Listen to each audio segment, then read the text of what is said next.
श्री स्वामी समर्थ. तर आजच्या व्हिडिओमध्ये मी तुम्हाला खास अशी एक माहिती घेऊन आलेली आहे. ती म्हणजे की जसं की आपल्याला प्रत्येक म्हणजे घर म्हटलं की घरात माणसे येतात आणि माणसे म्हटलं की त्यांचं कशा ना कशा कारणावरून आपल्या घरात भांडणे होतच असतात. शक्यतो घरामध्ये नवरा बायकोंचा जास्त संबंध येत असतो. त्यामुळे बऱ्याच घरामध्ये नवरा आणि बायकोंमध्ये छोट्या छोट्या कारणांवरून अगदी भांडणे होत असतात. किंवा काही ठिकाणची जॉईंट फॅमिली असती, तिथे सासू सुना किंवा मुलांमध्ये भांडणे होत असतात, किंवा जावाजावांमध्ये किंवा भावाभावांमध्ये अशा बऱ्याच कारणांवरून घरामध्ये भांडणं होत असतात. तर त्या भांडणावरती उपाय म्हणजे आपल्या घरात भांडणं होऊ नये यावरती आपण कोणता उपाय करायचा.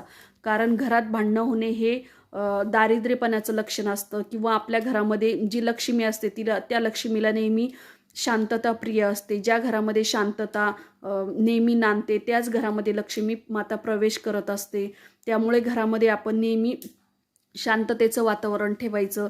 खूप छोट्या छोट्या कारणांवरून भांडणे कटकटी हे शक्यतो टाळायचं असतं. त्यामुळे आपल्या घरातील एक प्रकारची निगेटिव्ह एनर्जी तयार होते आणि निगेटिव्ह एनर्जी तयार झाल्यामुळे आपल्या घराचं वातावरण हे अगदी स्मशानागत होत असतं. त्यामुळे आपण शक्यतो भांडणं कटकटी ह्या टाळायच्या असतात. तर त्यावरती बऱ्याच जणांचं छोट्या छोट्या कारणावरून होतं, परंतु काही जणांचं असं असतं की काही कारणही नसतं परंतु सतत भांडणं होत असतात. किंवा नेहमी खूप भांडणं असे होतात की एकदम शेवटच्या टोकालाही जाऊ शकतात ते भांडणं. अशा प्रकारे त्यांचे भांडणं होत असतात. तर यावरती उपाय मी आज घेऊन आलेला आहे. तो उपाय अगदी साधा सोपा आहे. म्हणजे प्रत्येकजण स्वामी सेवेकरी आहातच, परंतु जे नसेल त्यांच्यासाठी आहे की आपल्याला हा उपाय अगदी साधा सोपा आहे तो, आणि प्रत्येकाला जमेल असा हा उपाय आहे. आणि तो म्हणजे हा उपाय केल्यानंतर तुम्हाला 8 दिवसातच खूप चांगल्या प्रमाणात तुम्हाला रिझल्ट बघायला भेटेल आणि चांगल्या प्रकारचं तुमच्या घरामध्ये वातावरण निर्माण होईल. तर उपाय अगदी साधा सोपा आहे की आपल्याला देवघरासमोर बसायचं आहे. तुम्ही सकाळी बसू शकता, दुपारी बसू शकता किंवा संध्याकाळी बसू शकतात, कधीही बसू शकतात तुम्हाला जेव्हा वेळ असेल तेव्हा. महाराजांसमोर किंवा तुमच्या घरात देवघर महाराजांचा फोटो नसेल तर देवघरासमोरही बसू शकतात. तर त्यासाठी आपल्याला देवघरासमोर बसायचं आहे. अगदी 10-1 मिनटं याला वेळ लागेल, जास्त वेळ नाही लागत. तर त्यासमोर बसायचं आहे. एक वाटी घ्यायची आहे पाण्याची, पाण्याने भरलेली. त्या पाण्याने भरलेल्या वाटीजवळ आपल्याला अगरबत्ती 2 किंवा 1 अगरबत्त्या घ्यायच्या आहे. तर ती अगरबत्ती अशी आपल्याला पेटवत ठेवायची की जिची रक्षा त्या पाण्यामध्ये पडेल. आणि ते पाण्यामध्ये पडताना आपल्याला कोणता मंत्र म्हणायचा आहे, तर आपल्याला तो मंत्र म्हणजे तारक मंत्र म्हणायचा आहे.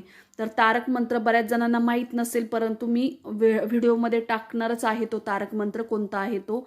तर त्या पद्धतीने तुम्ही किंवा आपल्या मोबाईलवरती यूट्यूबलाही तुम्ही सर्च करून बघू शकता तो तारक मंत्र. किंवा आपल्या आपल्या म्हणजे तारक मंत्राचं कोणत्याही स्टोअरमध्येही बुक्स भेटतं.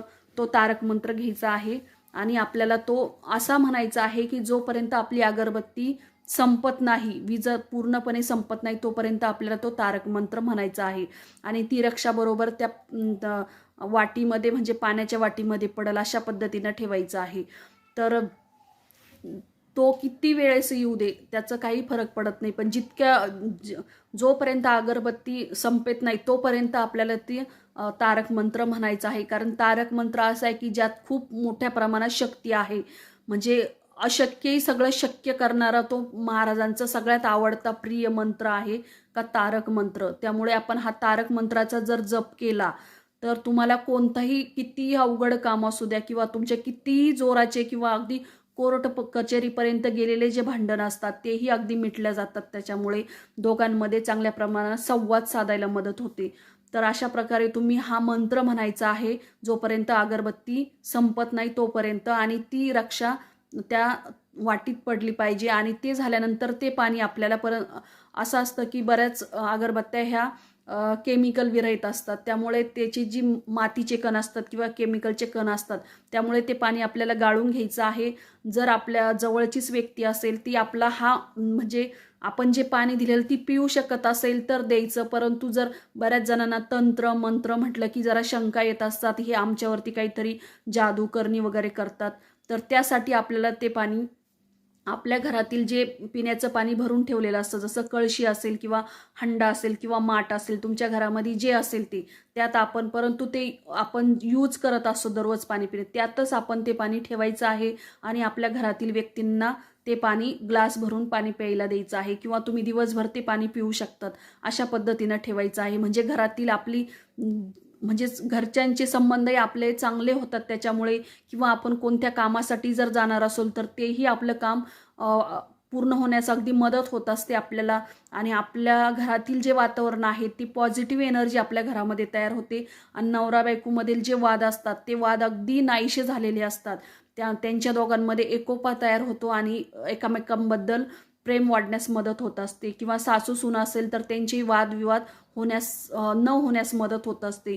तर अशा प्रकारे आपण जर हा उपाय केला, अगदी साधा सोपा आहे, तर तुम्ही हा नक्कीच तुमच्या घरामध्ये, खूप घरामध्ये नवरा बायकोंचे छोट्या छोट्या कारणावरून अगदी पार टोकापर्यंत किंवा कोर्ट कचेरीपर्यंत, अगदी सोडचिठ्ठीपर्यंत त्यांचे वाद जात असतात. तर त्यावरती हा एक जालीम उपाय आहे, तो तुम्ही नक्कीच करा आणि तुम्हाला 8 दिवसातच याचा फरक पडेल. तर कमेंटमध्ये नक्कीच तुम्हाला आलेला अनुभव शेअर करा आणि तुम्ही हा उपाय नक्कीच करा. श्री स्वामी समर्थ.